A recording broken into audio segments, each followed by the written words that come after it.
Hi, I'm Mike Slaughter, pastor at Ginghamsburg Church. I've been here now over 31 years. Well, I'm a child of the church growth movement, really came into ministry and grew up in that era. And we really kind of were affected by what I call numbers neurosis. You know, everything was kind of measured by numbers.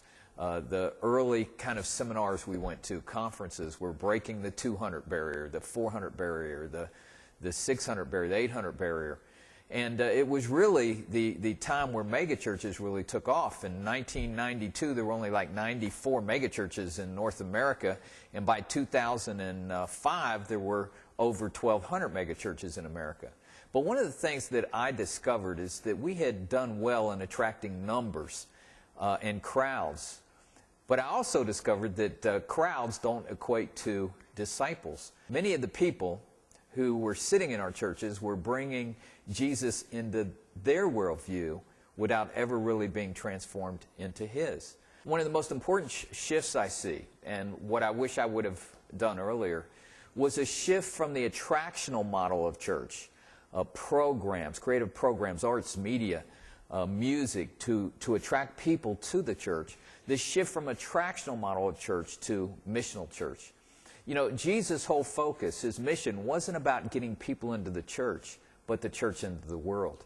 So one important shift that I see and that I've committed myself is this move from a seeker attractional model to a missional model.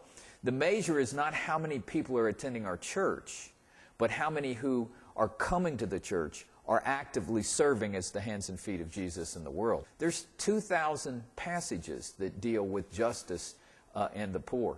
Jesus said, when we read his mission statement, when he came to his synagogue in Nazareth, he said that I've come to proclaim the good news to the poor.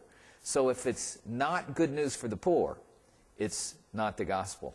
Now the second shift that I've seen and that I'm committing my ministry to is this shift from a macro model of ministry, or the mega model, church growth model that I originally committed myself to a micro model.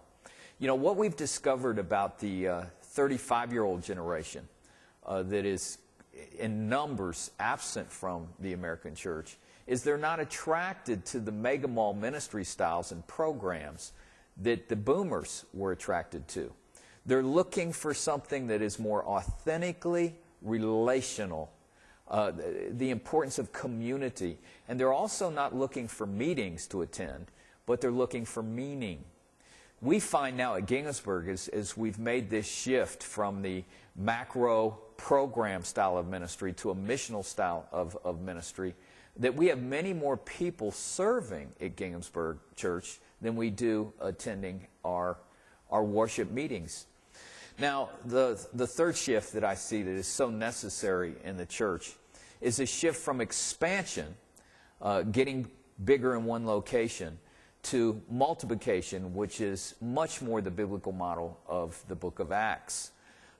When the problem with the expansion model, getting bigger in one place, is that growth eventually has diminishing returns. The cost factor. So the larger you get, you think about the cost of the staff as well as utilities.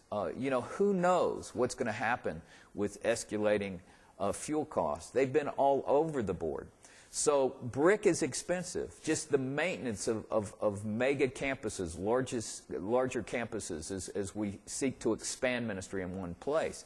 However, in our micro models of churches, our house churches, we have no building cost. We have no staff cost. The only cost we have is the DVD of a weekly message in our house churches. What I'm seeing is that when you grow a church in one place, you're not accessible to people in different areas of the city that have greater need. So what I'm committed to now is not growing bigger in one place, but restarting dead churches in struggling areas of our city. How do you rebuild cities? One neighborhood at a time, where you become the empowering center of that neighborhood.